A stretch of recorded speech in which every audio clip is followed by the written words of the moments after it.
So I'm not sure what this is going to be. I'm away from home. Not that that makes us any different, but I don't know. I've been thinking about something and I wanted to get this out there. I started watching this video, which is called Good People Day 2019. So he did this like a few days ago, and he's introducing Richie Swaim, I believe he says it. So I wasn't really interested in listening to this, as it didn't have anything that at face value I thought was valuable to me at this moment in time. Oh, was I incorrect? Because after listening to this and almost crying, or at least getting my eyes teared up, and listening to this guy Richie, his story about, how his prematurely born, his one of the twins he had unfortunately passed, and the outlook that he has been able to maintain even before that and maintain after it is very inspiring, and almost, I don't know, it just goes to show that you can have something as horrible as having one of your children die, and in his case it was 14 days after they were born, and yet he has basically taken it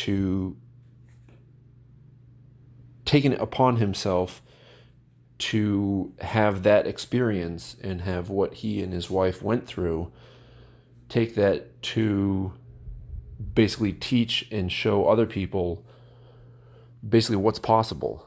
And that, yes, it's a horrible experience and no one wants to have it happen, but after it does, as he said in this video or podcast, I guess, you move on. It's something you can't think of before it happens, but after it happens and you move on, it's just, I guess, a testament to what humans are capable of, I guess, is what has got me so interested in this. So I guess I'll play and listen. And watching right now, what do you want them to think about on a Good People Day? Man, that's a good. If somebody said, if somebody said to you, listen, it's an important question, because I think about it all the time. I think about things like this. I think about modern technology, and one day, me playing this all out. I actually believe what I'm about to say.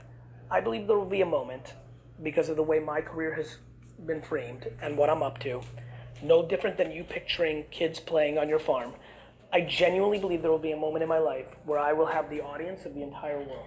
I really believe that. I believe that, and I don't mean in sparse moments. I don't mean that over the course of 30 years of content creation that I'll... This is where it's hard to describe. It's like I believe what he's saying, and I feel the same way. Maybe not have the audience of the world, but I certainly see myself as having a certain share of a market that I have a lot of knowledge in. And hold on, I'm going to try and... Sorry if my walking around is annoying, but I'm trying to tether the speaker that I'm playing this through around my neck so I don't have to hold it. Basically have an audience. So Garyvee's obviously gone through hundreds and hundreds and hundreds of hours, and probably hundreds of thousands, I don't know, but he's gone through a lot and done certainly his work in order to get to where he is today. And I feel odd in measuring myself or thinking that I would have those same accomplishments, being that I've literally only started doing this. But for the simple fact that he's saying he honestly believes this, I do as well.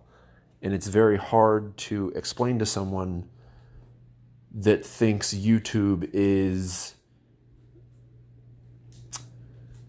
not meaningless, not useless, but, for the kids, or it's for, it's that internet thing that, you go on to watch cat videos, or you go on to learn how to, change your tire or change your oil in your car.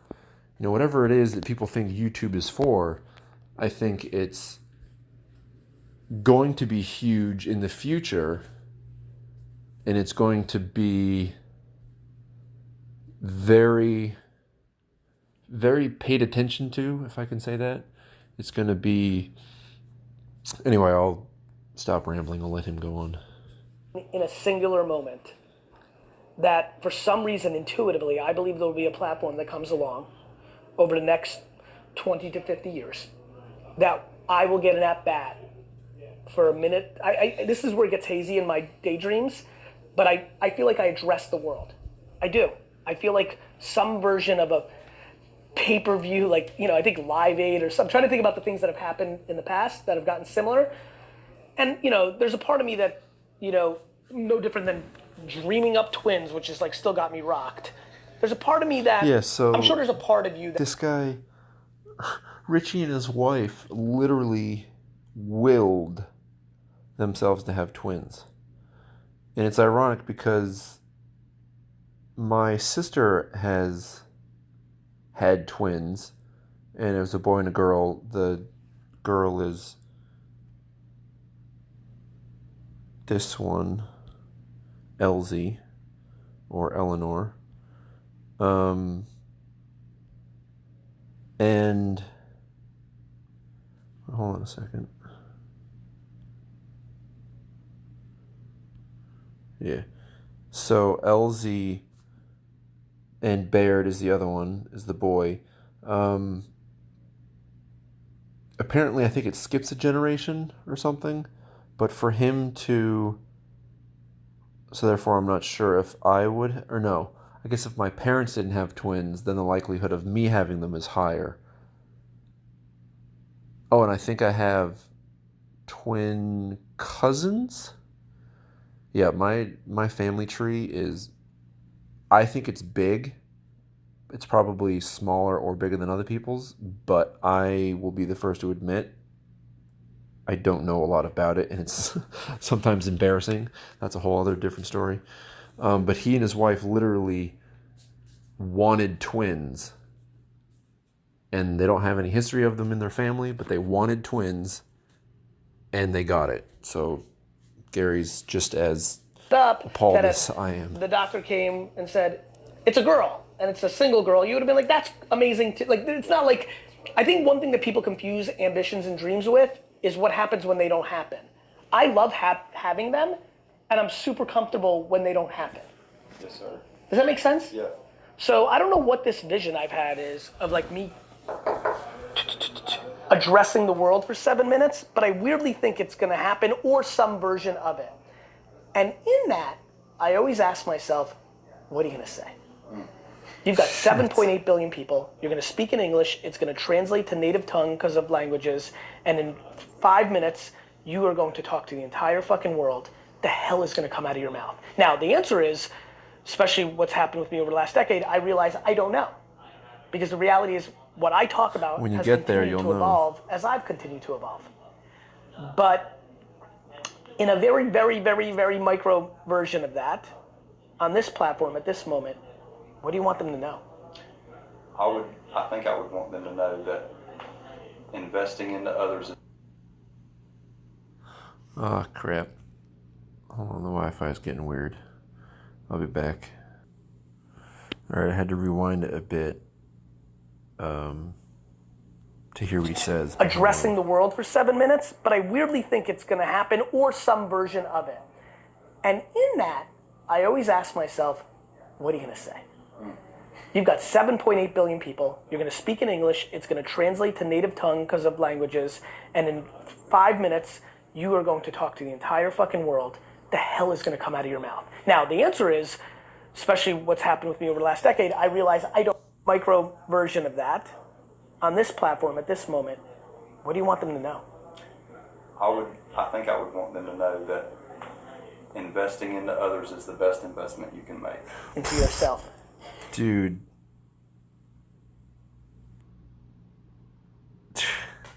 Investing in others is the best investment. That is, while so simple, it's preposterously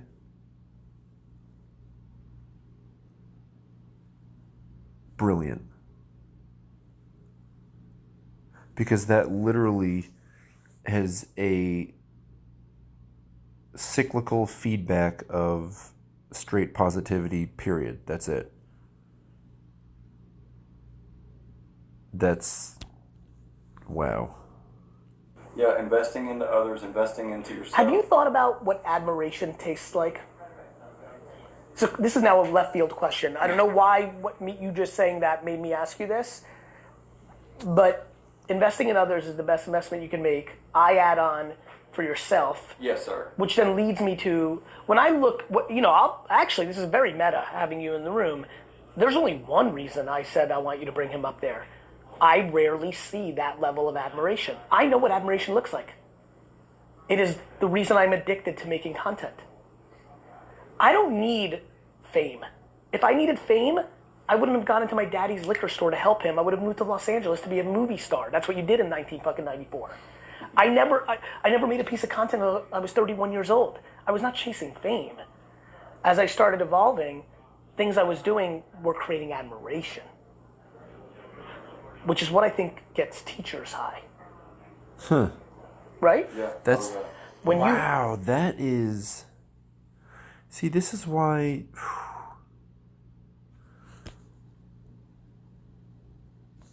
I feel like tweeting this, but like it doesn't come out fast enough. This is why it's always good to listen to everything, and I mean everything, because you never know when he has information that either you haven't heard or he has repeated 20 times, but in a different way this time. So it's like that, oh my gosh, that is so true. And I think admiration is why I was talking to my nephew yesterday about blockchain. Keep in mind, he's 9 years old. He had heard about it somewhere, and I had my t-shirt on, and we started talking about it, and he's got like this, it's very bizarre, but he thinks the same way I do. And like I was talking to him about something, and I mentioned two things, and I said, oh, I would pick the former. And I was like, do you know what that means? He's like, yeah, the first one. I was like, wait, what? I don't know what they're teaching kids today in school, but he's blowing my mind. But the admiration thing, I can totally see how being a parent or being a teacher, you open yourself up to that kind of feeling that someone has for you, admiration, and that's the only thing that you need to drive you to do something that's tough to do. So like now, whenever I do something moving forward that I find is, either uncomfortable or tricky or something that isn't what I would do, I guess with my eyes closed, like isn't something that would just come naturally, I will probably think of him and be like, oh, how would I, or wouldn't it be cool if I could tell him this story about myself and tell him how it unfolded and how it happened, so that he could look at it and hopefully look at it in admiration and be like, wow, Uncle Brady knows a thing or two, or he knows what he's doing, or wow, I'd really admire that. But to have that be your payment or your drive, that's probably priceless. is how I think about it. It was instant for me. I was like, another human to admire somebody, which is what led me to Good People Day. You were the face for me of the reboot of Good People Day. You were as good of a person as I can think has crossed my path in a very long time. I genuinely believe it. I'm actually sitting here a little bit anxious of like, who the fuck am I going to put on next year? I actually sat here and said, wait a minute, like literally in this is now me just sharing with my audience. I'm like, man, this should be my podcast. Like instead of doing like I've been wanting to do more interviewing, but I often make the joke, like my podcast I feel proud of because I put out content, everybody else interviews people, that's easy. One of the things that just ran through my mind is like, this is the if I interview people, this is who I want to interview. Not people that everybody knows, right? This is so true. I just want to interview good. I've actually thought about good, this. Like real pure good. Because there's a lot of disguised good. There's a lot of disguised good. I just genuinely think you're pure good. I appreciate that compliment, sir. Admiration. Answer it for me, because I'll tell you why I'm asking you. Because humans, I think one of the things that makes me so consumable is I'm unbelievably comfortable in all my selflessness. I'm unbelievably comfortable speaking about my selfishness. And I think every human is wired that way. Now, some people want a Lamborghini and some people want admiration. They're very different. And neither are right or wrong. You know, I think a lot of people, when I razz on Lamborghinis, and I'm not judging them. I don't like that they're selling that lifestyle for their own self-interest, and I want to make sure people understand the framework. But you can have anything you want. This is America. That's, you know, like, do you. My judgment means zero. I just have come to realize, my God, I do everything because I like admiration. I like to be admired. It feels nice. Do you? Yeah, I mean, I think that it is nice to be admired. Do you consciously understand that question? Has that crossed your mind? No, it hasn't. But as I'm framing it now, does it make sense? Yes, sir. It does. Okay, so now let me stop, because I apologize that I'm side railing this, but this is something I want to fucking figure out. If I'm right, and again, what's so fun about doing content, what am I going to say in 40 years? I don't know, because I know the word admiration hadn't come out of my mouth for the first 13 years. Like, I don't think the word admiration has come out of my mouth prior to 18 months ago. 12, like, this is we all do. No matter how self-aware I am, we continue to go through it. I'm like, the reason I'm zeroing in here right now when I'm breaking the interview is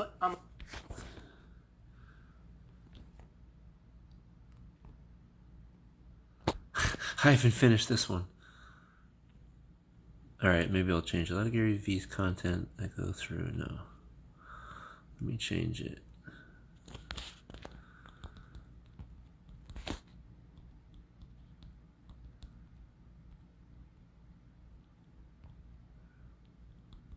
I'm going to make that one up, admiration.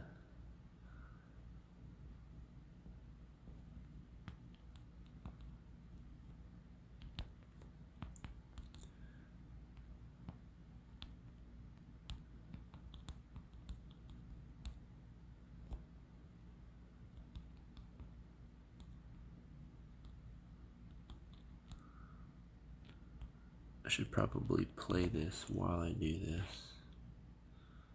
I'm a good guy. He's a great guy. We may need to really start talking about admiration. What if admiration's the framework for a better world? What if we actually talk about the selfishness of wanting admiration as a framework to all the selflessness that can go on in the world? And how do we look at that as a wonderful thing, not as narcissism? Yeah.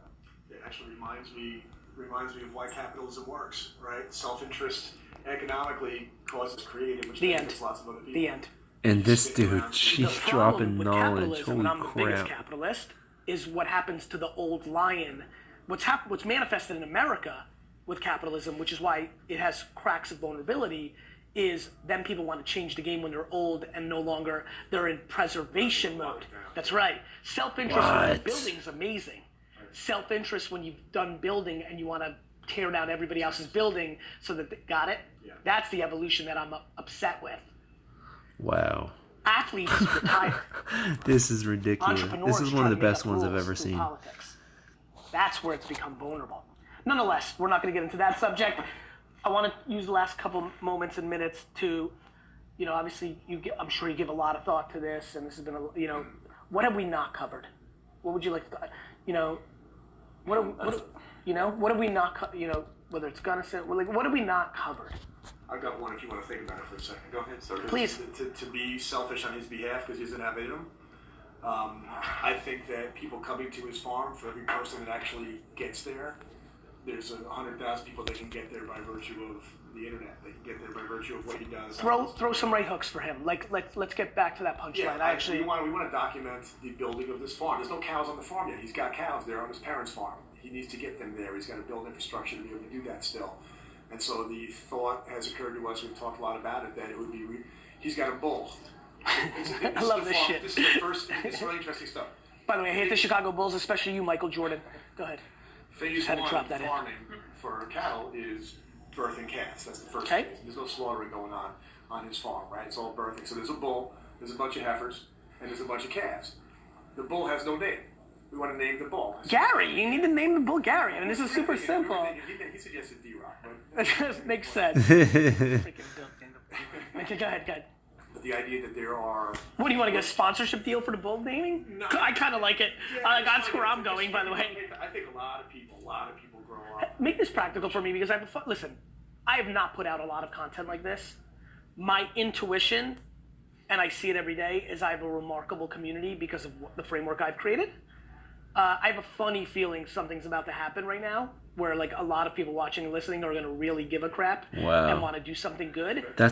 Instead of just core charity. Let me understand every right hook that's practical in the business of a farm because I don't know. Okay, so first we made a film.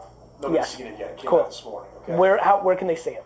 We can get it to you, and then you can get it. That I'll share, but just for the, are you putting it in? It's on his Facebook page, Impacting Thousands of Lives. It's going to be there. Is Facebook.com/impacting thousands of lives? Correct. Is there a .com? Yeah, it's just it's on Instagram too. I have an Instagram page, Impacting Thousands of Lives. Is the 1,000 the number 1,000 impacting? It's the word. Jesus Christ! You couldn't come up with a longer name. Sorry. We're gonna have to do some branding. You're gonna teach me how to make hay. I'm gonna teach you how to brand properly. I'm just kidding. Go ahead. Teach you that. Go I ahead. just want people to follow the progress. Okay, if anybody out there grew up wishing they could spend the summer on the farm. What about the people that live within a 4-hour drive? Because I have a bunch of road trip people about to do this. Impacting Thousands of Lives on Facebook and Instagram. Make contact. Is there a .com? Not yet. Okay, No. I love that. So what? Straight up to the People coming to your farm is good. How? What do they buy? What do they do? Well, we've already had people come to the farm, which is awesome. We started that last year. My wife had maybe 20 or 30 women come out there. They all had this common thing that it was these fashion, she would probably be mad at me if I said fashion bags, but it was something called Nina, whatever that is. But it was these fancy Guatemalan bags. And so all these women came out, and we just hosted them. And we took them on hay rides. And we had a bonfire going for them, and they were just having a great time. And is that a business you're in now? No. Do people get... Okay, so what about the business? How does the farm make money? Right now, the way that the farm makes money is this year I started selling hay off the farm, and then I have 5 cows right now. Do you ship hay on the internet? Because I have a feeling a super fan of mine in Oklahoma is going to be I want the hay. Yeah, so our barn is empty, which is an awesome blessing. That means you sold all your hay. We sold all our hay from. You bought some hay? He doesn't have no place to put it. Come on, you need to buy 1 bushel. I even knew it was called a bushel. I'm proud of it just now. What else? Bail. So, God damn it. Bail. With 5 cows, they hopefully have 5 calves each year. So you sell the calves? We sell the calf at 500 pounds. Do you ship the cows? The calves? Well, they go to the livestock market, or another farmer close by will buy them right off the farm, which is really nice. Yes. So how else does the farm make money? Right now, that's it. It's selling 5 calves a year and selling hay, which is something that we started this year. So what are you thinking about, businessman over there? I'm thinking that the world's full of people that wish they grew up on a farm, and if we get people to start paying attention, the farm is not a full-blown business yet. It's got no consumer-facing piece to it. So but you're thinking that? I'm thinking that people follow. You know what I'm thinking? I'm thinking about businesses like VaynerMedia doing their company off-site at the farm around getting out of the office and under a framework of good. And not cushy luxury. Yeah, not what do they call what do they call that camping? Glamping, right? If it's glamorous camping. we got some time to get to a place. People don't know my backstory. I think maybe in the Empathy Wines video, I talked remember that about where I grew up in Jersey. I remember one of playing a little the dumb here. videos. Like I literally but dug pig shit out of a farm on Saturdays because my dad had 2 random pigs. Like my dad was born in the old country. We had 2 cows, we had 2 pigs. My high school, I grew up in Edison, but then we moved in 8th grade. So my high school years were in Hunterdon County, New Jersey, that look a hell of a lot more like your North Carolina than people don't realize there's parts of Jersey that gets real country. The first week in school, the second week in school, I apologize, I just came to this new school. My homeroom in Edison was bigger than my entire 8th grade class. I come into school the second week of the year, there's not a single guy in the school. I literally think I'm dreaming. I literally do. Then I quickly think I'm not dreaming because I understand I'm not dreaming. I literally thought that there was some weird, like, backwoods rule that guys didn't have to come to school. I get into home. They're in the farm. And I go, Mr. G, where are all the dudes? Farming. He goes, it's the first day of hunting season. Oh, snap. Hunting. So that's like, I know, like, I agree with you. That's like, crazy. A lot of who I am, I talk about the liquor store. I rarely talk about the pig shit and like all the other work. Like hard work matters. It fucking matters. Yeah, I want to just turn the thing into a full-fledged corporate offsite because companies will pay $10,000 just to hang outside for 3 days. You know, you want to talk about good business? Yeah. Everyone's soft.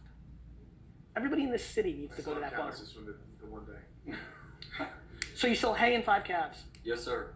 We need to build a bigger, scalable business, I think. Yeah, that would be Good. Wonderful. I won't like hearing you talk about having people come there and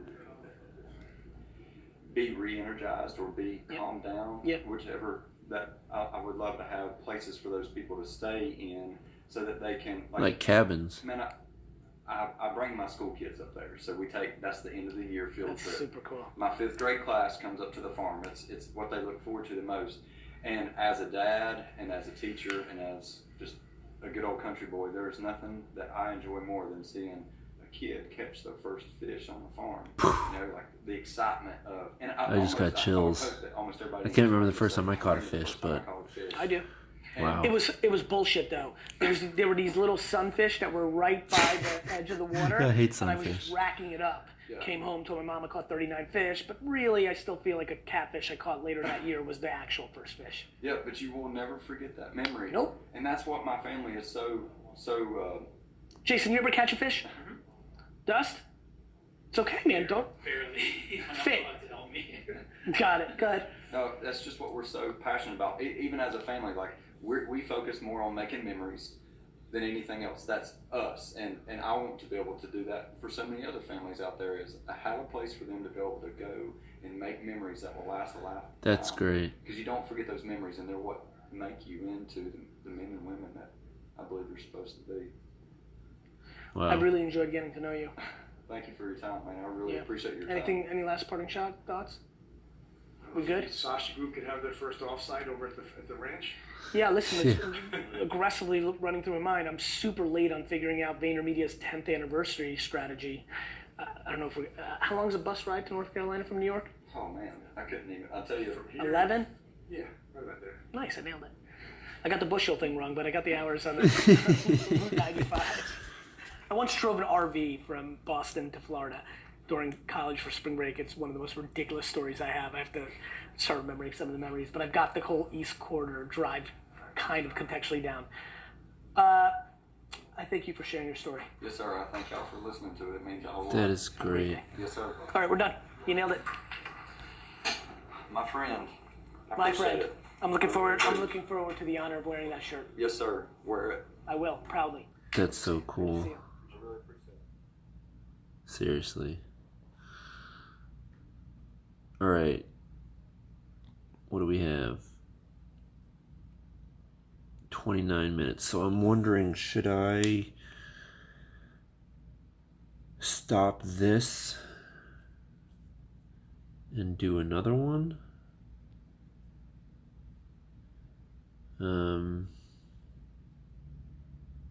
Screw it. Let's just see what happens. And I've been positive with HIV for 26 years. President Trump is trying to put insurance companies Oh, in my medical business that is between myself and my provider. It's going to set the HIV community. Ignition sequence starts. It's like, I understand that people have different points of view, but to use things that are so polarizing, it's like talking about, I have a problem with drowning kittens. It's something that weighs heavy on my mind, and I really don't like it when people do it. President Trump wants to, it's like, oh, really?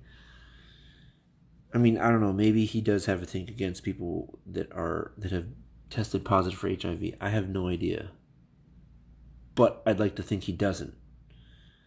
So to put maybe she was going to explain herself that, okay, maybe no, I'm not trying to, skewer him personally. It just, I don't know, I kind of felt like I knew where that was going. I could be wrong, but 3, 2, oh well. 1, 0. Liftoff. We have a liftoff.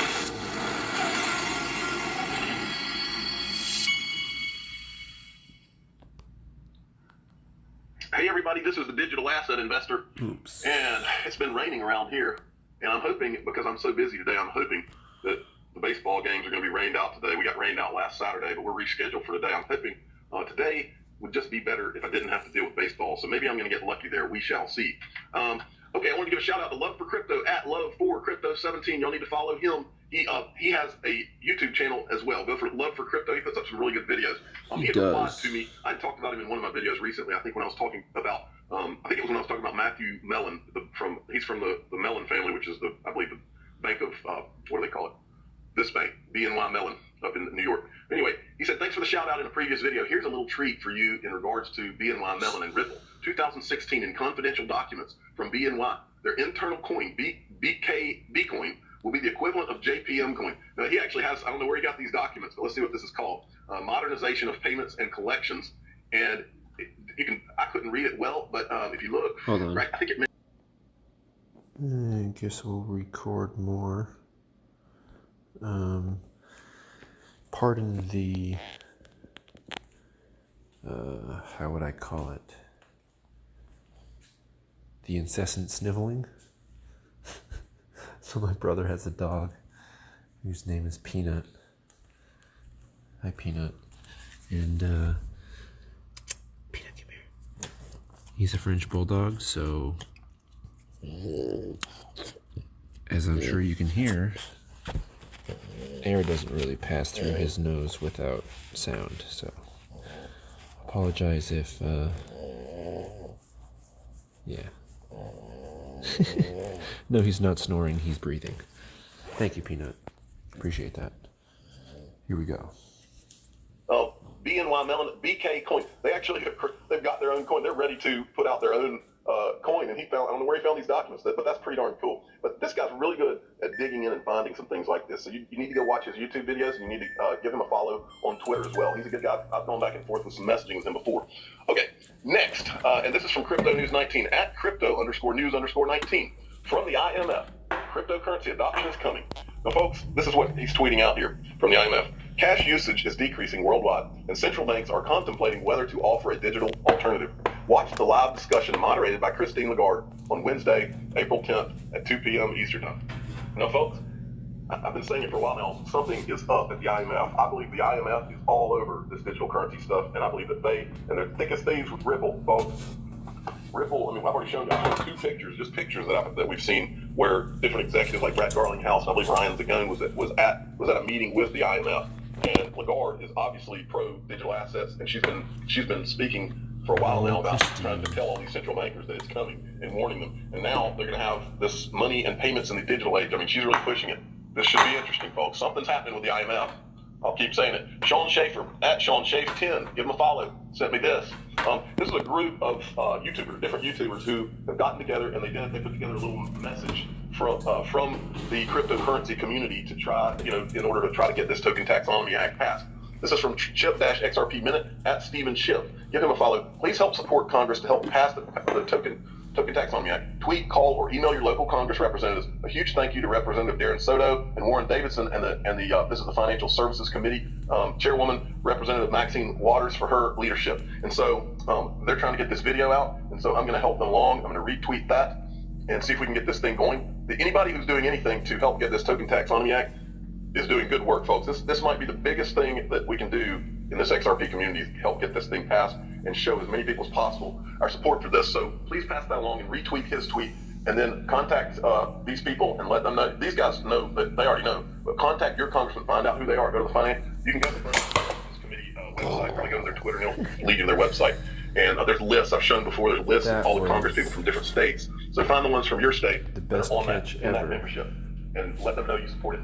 Okay. Wow. From Bob in Deep XRP at Bob in Deep XRP, he sent me this. J.P. Morgan to add 1,000 financial advisors. Now, what they're speaking about is targeting. This is from Jamie Dimon, I believe, and he said that they're wanting to target the mainly in China is where it says in particular the firms looking to expand in high growth areas such as China, according to the annual report. Well, you better believe that these new financial advisors are going to start being trained in digital assets and cryptocurrencies. And this isn't just some crazy theory I have. I decided when I saw this article, and I'm about to show you something that I think will be something that hasn't been seen yet. I decided that I would go to J.P. Morgan's website and look under their careers and see what I could find having to do with blockchain and crypto assets and cryptocurrencies. But before I do that, I want to remind you of what Jamie Dimon has said over the last year. This guy, remember, his line was always, blockchain is going to be important, but not cryptocurrencies and Bitcoin. That's all just a bunch of garbage. Not cryptocurrencies, just blockchain. And then he comes out with his own cryptocurrency called a stablecoin, JPM coin. Well, so for a year, this guy was telling us, oh, blockchain's important, but not cryptocurrency and not Bitcoin. I wouldn't even let he said I would fire anybody in my company if they bought Bitcoin or traded Bitcoin. So let's look at what JP Morgan is doing now. And it's the old, don't pay attention to what they say, pay attention to what they do. That's what we say on this channel. I'm deleting a couple of screens here. JP Morgan, this is from their website. They're hiring a junior analyst, GKN Blockchains and Crypto Assets Group. So they've got a Crypto Assets Group, but blockchain's the only thing important. Cryptocurrencies are not. Remember that. Now, That's JP Morgan, ridiculous. this is a bunch of bull about their company now. GKN Blockchain and Crypto Assets Group. Blockchain and Crypto Assets Group is a part of JP Morgan Treasury Services business. We work closely with the firm's Blockchain Center of Excellence and Crypto Assets strategy. They have a strategy for crypto assets. Even though cryptocurrencies and all that, they don't matter, but they have a strategy for it. Teams for research requests. So now they're into researching crypto assets, but they don't believe in them, okay? To research requests and aid in the formulation of the firm's strategy. They have a strategy for it, but they don't believe in it. With respect to these innovative technologies, we are also involved in preparing pitch books and marketing materials. So I have a question for my audience, those of you that have been around for a while. Who is it that told you that not only will they be into digital assets and buying and selling digital assets, but I've been saying these guys will be the biggest cheerleaders. The only thing they had to figure out is how they're going to make money on it first. Well, in my opinion, JP Morgan and everybody else on Wall Street is right in the midst. They're on the verge of having their way to make money off of all this. That is why they're putting together pitch books and marketing material. Who are they going to pitch? Who do you think they're going to pitch? They're going to pitch their clients and future clients, and they're going to have marketing materials. I told you this 9 months ago, I believe. I told you that when I was a financial advisor, they would bring us these people from all these companies, like it would be like a mutual fund company or a company that produced an ETF. They would bring us donuts in the morning, and we would all sit in a room, and they would hand out their marketing materials for that particular mutual fund or that ETF. And the marketing material, it might be, let's say, a Dow 30 stock ETF that they're trying to sell, okay? Peanut, what are you doing? They would tell us what's so great about this ETF. And then at the end of that Dude, discussion, he's like fighting one of the financial rug. advisors would raise their hands and they would say, well, how do we get paid? I mean, that never failed. How do we get paid on this ETF? And then they would tell you, they would explain what you got up front, if there was any kind of residual payment that you got. That's what it's all about on Wall Street. That's the name of the game. And the only reason that any of these guys I've been saying it for months now, the only reason that any of these guys are saying anything negative about digital assets is because they're not yet ready to get paid. They don't have their pay set up yet. Well, I believe we're in the midst, we're on the very verge of these guys finally having it all set up where they can get paid. And that's why I believe they're hiring analysts to create pitch books and marketing materials, because they need to make sure that everybody understands how we're going to get paid and that their clients have a nice glossy materials on how great digital assets are. So that's what this is about. It was easy to predict if you know anything about Wall Street, and it's all about the Benjamins, folks. It's all about the money. That's what it's about. Always has been, always will be. And the reason I got into digital assets after having been a financial advisor, one of the many reasons, is because I knew my gut, everything in my gut told me that one day these people would see this and they would say, oh my goodness, this is going to be huge. And they would smell the money. And when they did, they would come, it would be like a stampede. And I believe that the very beginnings of the stampede is happening right now. I believe you're starting to see the flashes because everybody knows now that Wall Street's coming. So as you can see here, look right here in the research deep dive, analysis and interpretation of trends in the fast evolving blockchain and crypto asset universe by maintaining updated research repository, further analyzing research reports to help develop strategies that will promote operational efficiency, reduce cost risk, and identify future business opportunities. Well, for any of your junior analysts that you've hired, I've got a future business opportunity for you. It's called XRP. All right, moving along. Crypto Utility Guy, at Utility Guy 7, sent me this. Now, folks, you can see them. Now, when I show you these next couple of things, I want you to remember what these people have said. They have bashed digital assets and cryptocurrencies for the last 12 months. Any chance they got. CNBC, Forbes, all these people in traditional media. And what I've said all along is that when the time comes, they will be the biggest cheerleaders, even bigger than the YouTubers. That you're all, with just 1 week of the market starting to turn, you're already beginning to see it. Sunday night, this is from CNBC Futures. Sunday night futures, Dow minus 30, crude plus 0.6%, gold plus 0.3%, Bitcoin plus 6%. They know it now, folks. The game is on for Bitcoin, Ethereum, Ripple, and Litecoin. This publication, who has spent the last 12 months sending out contributor after contributor to bash XRP and Ripple as much as they could. Now all of a sudden, here's a contributor. Oh, the game's on. Now it's all great. Now it's time to buy, folks. Makes you wonder, wouldn't you love to see what the people in control here have been doing for the last 12 months while they've been sending people out bashing? In a world of real financial transparency, these people that have written all these articles over the last few months would be forced to show what they're buying and selling when they're writing all these articles, and the people that are paying them to write the articles would be forced to show you what they're buying and selling. In an honest world, that's what would happen. But no, that's not how this game works. Okay, CoinDesk, cryptocurrency's total market capitalization rose to 185 billion early today at 2 o'clock UTC, reaching the highest point since November 18th. Now, folks, at the beginning of last week, I want to say we were at about 140 billion, okay? 140 billion in market cap. The highest that digital assets have ever been, it was around 850 billion. I've been telling you for 12 months, before this game's over, we're going to be into the 40 to 100 trillion once tokenization of assets and all that's happening, and all of these digital assets that have been born of this technology like XRP and Bitcoin and some of these, they're going to be traded in pairs with a lot of these tokenized assets. They're going to be in the mix with hundreds of trillions of dollars, not 185 billion. That's why, I mean, you're sitting on the precipice of, I keep telling you, the greatest opportunity of 3 lifetimes. The first time a new asset class has come out since like 1696 when they created bonds. The Bank of England, I believe. All right. Ship Shoppers handpick and deliver your favorite Ship products, Shoppers. like brie and a freshly baked baguette. This is great to hear. A little magic for date night. And a bunch of healthy snacks for the whole class. C's for carrots. Or a cookie. Or paper towels. And a little sparkle for your party. Shipped. We bring the store to your door. Start your free 2-week trial at ship.com. A migraine hope from Aimovig. To be there for the good and not so. Next, and this is also very important, folks. The Turkish lira extends slide amid political uncertainty. They're dealing with hyperinflation, and their currency is becoming worthless over there. But the amazing thing is that this is happening to the Turkish lira. It's happening over in Venezuela. And meanwhile, guess who has printed more money? Guess who's in greater debts and has printed more money than anybody in the history of the world? The good old United States. The U.S. dollar. This is from Gold Telegraph. The U.S. dollar has lost 96% of its value since 1913. Fiat currency has proven time and time again to be a horrible store of value. That is the U.S. dollar since 1913. And guess what? XRP Digital Girl just happened to tweet this out yesterday. At XRP _girl. Give her a follow. She's active in the community. BTC, XRP, THADA, LTC. Give it 20 to 30 years, maybe less than that in my opinion. The word money won't even be used. All that paper in your wallet and metal in your pocket will be collector items. See you in the Smithsonian, Benny. And I think she's right, and I'm going to be taking my kids to D.C. in the next few years. And so maybe I'll be able to go and see the toilet paper in the museum. This is exactly what's going to happen to your money. But it's not going to happen to digital assets. All right, Bob Way was in Austin. He went to that meetup that they had that CKJ and some of the guys were at, and he met up with some guys in Austin. I don't know who these two guys are, but I know that's the Rippening right there. I believe he drives a limo in Austin. I've always wanted to get to Austin. I've always heard that that's a really cool city, but I've never been there yet, but I'll check it out. He said, Austin, Texas, XRP meetup, Friday night. It was a blast. Thanks, guys. I'll let everyone dox yourselves. And then finally, I just want to do a little recap.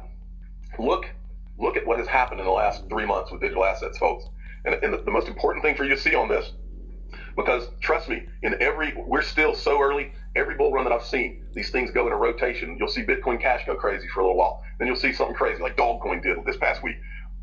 but they all go into rotation. And the irony of what you're seeing here is the worst performing one out of these top 15 or you can't really, well, the worst would be Bitcoin SV, but you can't really count Tether. But the worst performing one in, say, the top 10 is XRP. As an XRP holder, if that doesn't excite you about where you are in the rotation, at any moment, XRP could go crazy, folks, and I believe it's going to. That's what I believe. And also, the other two, and what's interesting, here's another thing that's interesting. Oftentimes, Stellar and XRP move together, and it's not a coincidence that Stellar hasn't done a whole lot yet either. Watch. When these two take off, they will take off together. That's what they've done since I've been watching them the last few years. When they take off, they kind of take off together usually. Now, that could be different this time, but that's kind of what's happening. The other one to keep your eye on is Tron. It's been underperforming a lot of these. But if you just look at some of these, just think about Litecoin in terms of what Litecoin has going on for it versus XRP. Not even in the same stratosphere. In fact, the Litecoin founder sold, I think he sold all of his Litecoin in the last bull run. He may have bought back in on some since then, but this is like a big nothing sandwich compared to XRP, and it's gone 122% in the last 3 months. Strap in, folks, and get ready, because when XRP does take off, you're not going to even be able to believe it. I'm the digital asset investor, not an investment advisor. This is for entertainment purposes only. Please subscribe and hit the like button and tell your friends and family it's XRP's turn, and when it is, watch out. Thank you for listening.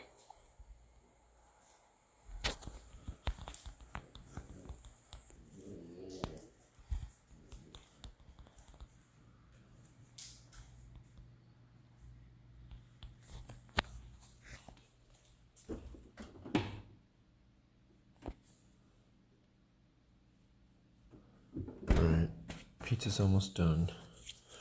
Let's put another one, Peanut Hush.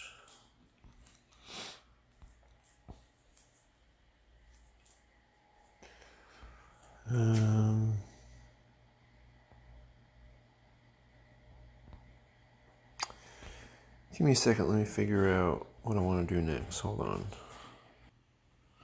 So I think I want to end this because it's getting close to 50 minutes, which is normally where it cuts it off. But I want to listen to this guy, equities portfolio manager that fell down the crypto rabbit hole. Fund. Interesting. Curious to hear his. From a global macro. Nathaniel and Long Read Sundays, greetings from Tokyo. So on Monday, I published an article entitled Bitcoin and Insurance Policy Against the Largest Monetary and Fiscal Policy Experiment in Human History. Yeah. It's an article written specifically for people that may not be intimately familiar with crypto or Bitcoin, but look at what's going on from a global macro perspective, specifically in the context of recent central bank actions, and say, that looks like something that may not end so well. Bitcoin is a risk asset, but it's a risk asset with a specific set of investment characteristics that become increasingly more attractive the more irresponsible monetary and fiscal policy becomes. And Bitcoin is a non-sovereign, hard cap supply, digital, global, immutable, decentralized store of value. And it is a hedge against that irresponsibility from central banks and for governments. And given recent actions, it is a hedge that is dearly needed in the context of any portfolio. Cheers.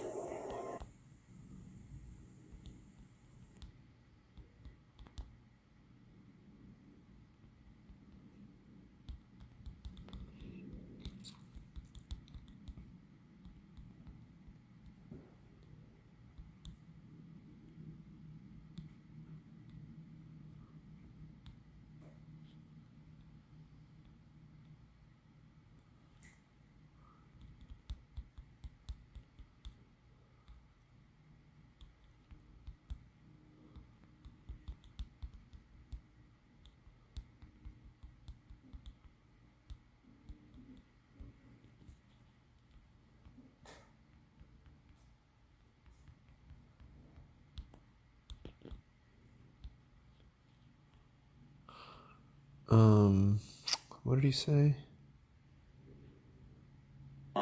Increasingly more attractive the more looks like something that may not end so well. If you're familiar with crypto or Bitcoin, policy experiment in human history.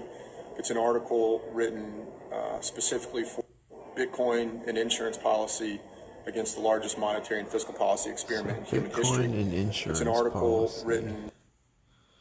Right, I just want to find it so that I can leave you with it.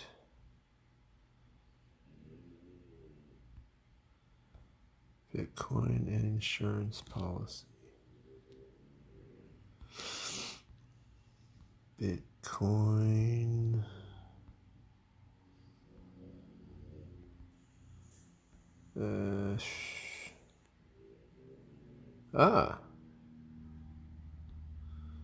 There you go.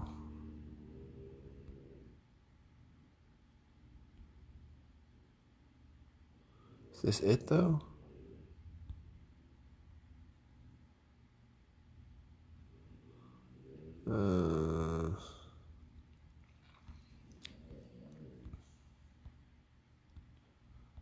Where is it? That insurance policy.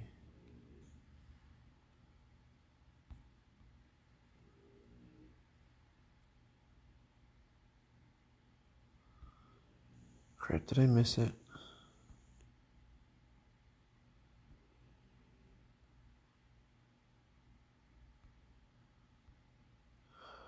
Alright, maybe I won't find it for you, but this one's done. See ya.